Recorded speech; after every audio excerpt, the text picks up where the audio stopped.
Hello guys, कैसे हो? सभी बढ़िया हो? स्वास्थ्य बढ़िया, सभी का पढ़ाई अच्छी चल रही है क्या? मेरी बड़ी डिमांड हो रही थी, करा दो अधिनियम करा दो। चलो भैया, हम ले आए अधिनियम। आज हम लेकर आए हैं आपके लिए दहेज निषेध अधिनियम। दहेज निषेध अधिनियम आज हम लेकर आए हैं आप लोगों के लिए, जो कि 1961 में पारित हुआ है। और इसमें आप लोगों को वैसे पता ही है क्या होता है। दहेज लेना, देना, मांगना, ये सब क्या है, अपराध की श्रेणी में आता है, गैर कानूनी है। ठीक है। और धारा 1 और 2 में एज इट इज़ आपको पता ही है सभी में। धारा 1 में उसकी विस्तार क्या है, क्या नहीं है, क्या नियम है, क्या नहीं, वो है। और धारा 2 जो होती है वो परिभाषा, किसी भी अधिनियम की परिभाषा को ही बताती है, उसको अलग से याद नहीं करना होता। धारा 3 पर डायरेक्ट आते हैं अपन। तो धारा 3 क्या कहती है? दहेज लेने और देने पर सज़ा। दहेज लिया अथवा दिया तो सज़ा है। लेने वाला ही फंसेगा, देने वाला भी फंसेगा। ठीक है। इसको कैसे याद रखेंगे? 3 तरह की प्रॉपर्टी कौन सी होती है भाई? पैसा, नगद, ज़मीन नाम करा लो, दूसरे टाइप की वो हो गई, और तीसरी टाइप की जेवर वगैरह मांगे। 3 तरह की प्रॉपर्टी होती है ना। 3 तरह की प्रॉपर्टी मांगी तो सज़ा होगी। 3 तरह की प्रॉपर्टी में मतलब धारा 3 में 3 तरह की प्रॉपर्टी मांगी नहीं, ली। धारा 3 में ध्यान रख, धारा 3 में लेन देन की बात है और धारा 4 में मांगने का है। तो धारा 3 में 3 तरह की प्रॉपर्टी अगर ली या दी तो सज़ा होगी। 3 तरह की प्रॉपर्टी अगर ली या दी तो सज़ा होगी। अब होगी धारा 4। भाई धारा 4 क्या कहती है कि दहेज मांगने पर सज़ा। अगर कोई व्यक्ति किसी से दहेज मांग रहा है, लड़की वाले की साइड से, लड़की वालों से, कि भाई इतना दहेज दीजिए नहीं तो क्या करेंगे, दहेज शादी नहीं होगी या जो भी है ना। तो वो अगर इस तरीके से बोलता है कि दहेज दीजिए वरना शादी नहीं होगी, यानी मांग कर रहा है वो, और मांग कर रहा है तो फिर क्या होगा, उसको सज़ा होगी। इसकी ट्रिक कैसे होगी? चार लोगों के बीच मत मांगो, 4 लोगों के बीच दहेज मत मांगो, नहीं तो सज़ा होगी। 4 लोगों के बीच दहेज मत मांगो, नहीं तो सज़ा होगी। ठीक है। अगला कहता है धारा 4A। धारा 4A कहती है दहेज विरोधी विज्ञापन। मतलब आप विज्ञापन नहीं दे सकते हो दहेज का, कि हमारी बेटी से शादी कर लो, हम मकान नाम कर देंगे या प्रॉपर्टी नाम कर देंगे। ये विज्ञापन आप नहीं दे सकते, ये दहेज में ही आता है ना। तो धारा 4A कहती है दहेज विरोधी विज्ञापन आप नहीं लगा सकते। इसकी ट्रिक कैसे बनाएंगे? 4A मतलब दूसरे बोलते ना, किसी का भी नाम लेके बोलते ना ए, ऐसा नहीं करना। तो 4 नाम का कोई व्यक्ति है, भले ना हो लेकिन है। 4A विज्ञापन से दूर रहना। 4A विज्ञापन से दूर रहना। धमका रहे अपन 4 को कि 4A तो विज्ञापन से दूर रहना। ठीक है। इस तरीके से आपको 4A याद हो जाएगी। नेक्स्ट आएंगे धारा 5, जो कहती है दहेज के लिए समझौता या करार कैसा है? अवैध है। दहेज का करार अवैध है। ठीक है। इसमें क्या आएगा आपका कि 5 दिन से करार नहीं है। 5 दिन से करार नहीं है। भाई दहेज मांगेगा कोई इंसान तो करार आएगा क्या? करार मतलब क्या होता है?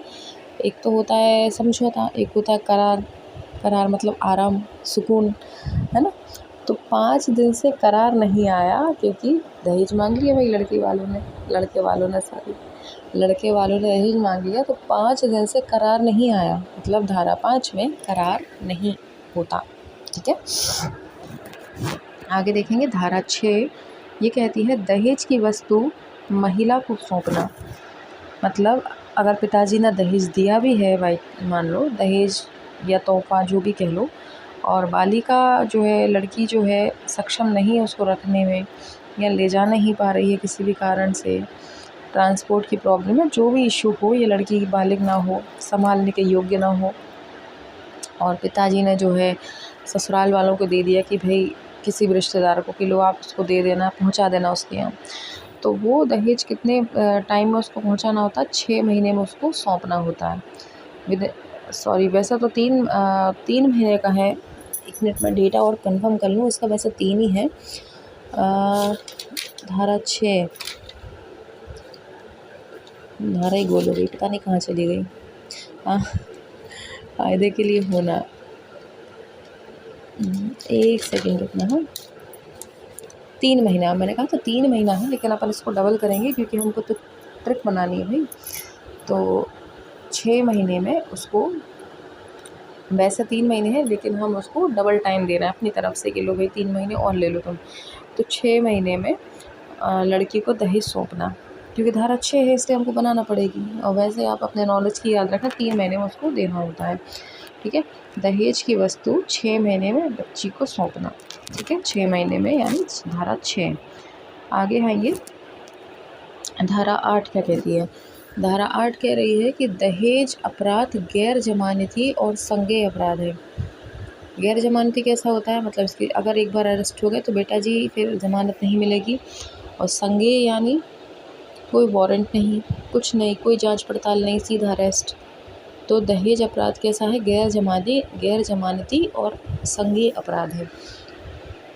इसको कैसे याद रखेंगे, 8 पर सीधे अरेस्ट, 8 पर या 8 बजे सीधा अरेस्ट। ठीक है, 8 बजे सीधा अरेस्ट, कोई जांच नहीं, कोई पड़ताल। आधी रात को आएंगे तो उनको उठा के ले जाएंगे 8 बजे।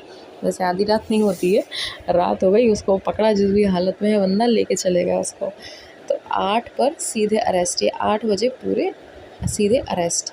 इस तरीके से आप धारा 8 याद कर लेंगे। अब आएगी धारा 8B।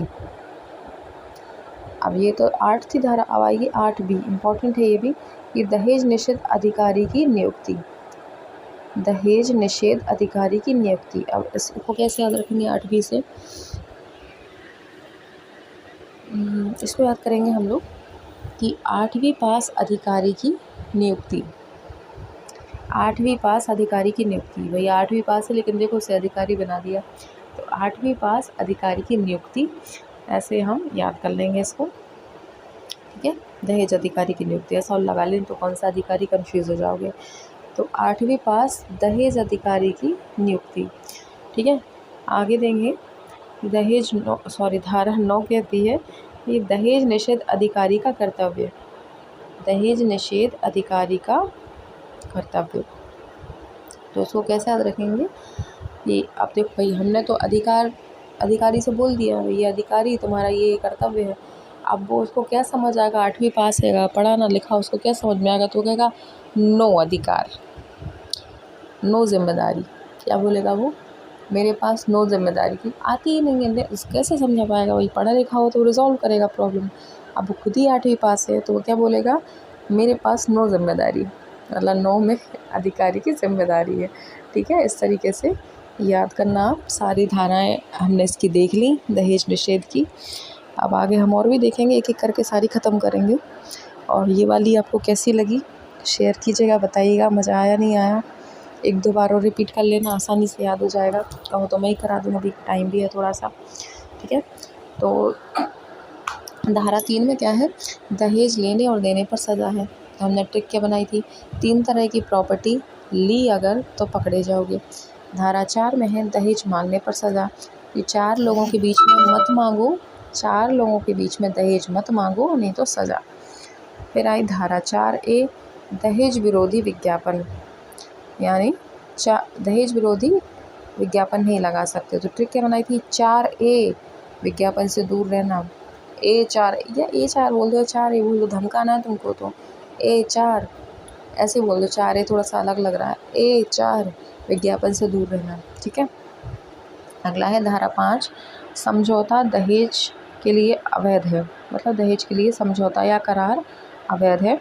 कैसे याद करेंगे, जब से लड़के वालों ने दहेज मांगा है, जब से लड़के वालों ने दहेज मांगा है 5 दिन से करार नहीं है, तब से 5 दिन से करार नहीं है। ठीक है, तो ऐसे आप इसको याद करोगे। धारा 6 कहती है दहेज की वस्तु महिला को सौंपना, कितने महीने में, 6 महीने में। वैसे 3 है लेकिन हम एक्स्ट्रा 3 महीने दे रहे हैं, यानी 6 महीने में लड़की को दहेज वापस कर देना। ठीक है, अगली है धारा 8, दहेज अपराध गैर जमानती और संज्ञेय अपराध है। तो क्या बोलेंगे इसको, 8 बजे सीधे अरेस्ट। फिर आती है 8B, धारा 8 भी कहती है दहेज निषेध अधिकारी की नियुक्ति। कैसे याद करेंगे कि 8वीं पास दहेज निषेध अधिकारी की नियुक्ति हुई।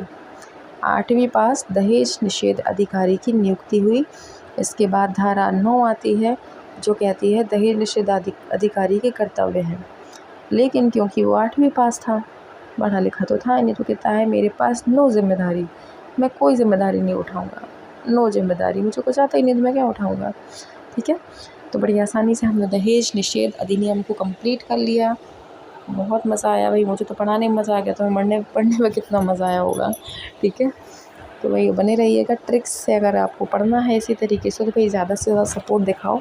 ठीक है, थोड़े बहुत से काम नहीं चलेगा, अपने व्हाट्सएप पे शेयर कर दिया करो यार, हर ग्रुप में नहीं भी करो तो हर इंसान के 1-2 वेल विशर तो होते ही हैं। हमारी सिस्टर्स होती हैं, सिस्टर्स के बच्चे होते हैं, या कज़िन्स होती हैं जिन चाहते हो कि उनकी भी जॉब लगे, जिनसे जलन की भावना नहीं है, उनको तो भेज ही सकते हो ना, कम से कम उनको शेयर कर दिया करो। बाकी आपके फ्रेंड्स हैं जो जिसका वेल विशर हो उनको भेज दो, सबको नहीं भेजना, मानते हैं लड़कियां बड़ी, है ना, बड़ी वो होती हैं सेल्फिश टाइप की कि भाई क्यों हो, किसी और का क्यों हो। तो ये भावना ना रखते हुए जिन की आप परवाह करते हो, जिन का आप अच्छा चाहते हो, कम से कम उनको सेंड कर दिया करो, थोड़ा सपोर्ट हो जाएगा। और उनसे बोल दिया करो तेरे जो वेल विशर है तो उसको भेज देना। इस तरीके से संख्या थोड़ी सी बढ़ती जाएगी। ठीक है, और कुछ नहीं होता। देखो भाई, एक होता है हर इंसान किसी ना किसी काम के लिए एक मोटिवेशन की ज़रूरत होती है। तो आप लोगों के वैसा तारीफ़ों से काफ़ी कुछ मिलता है, मोटिवेशन बहुत हेल्प होती है। मतलब मन गदगद हो जाता है जब आप लोग तारीफ़ करते हो कि अच्छी लगी, ट्रिक अच्छी लगी, बड़ी खुशी महसूस होती है। अगर और लोग जुड़ेंगे तो और अच्छा लगेगा, सिंपल सी बात है, और कुछ नहीं है।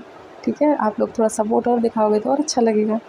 बस अब बहुत अच्छा लगता है, आप लोग तारीफ़ करते हो कि बहुत अच्छा पढ़ाते हो दीदी, बहुत अच्छा समझाते हो, खुशी होती है सुन के। तो अपना प्यार यूँ बनाए रखिएगा, हम करते चलेंगे साथ में तैयारी और लेकर रहेंगे सीट महिला पर्यवेक्षक की। ठीक है, अगली वीडियो में एक नए अधिनियम के साथ मिलते हैं।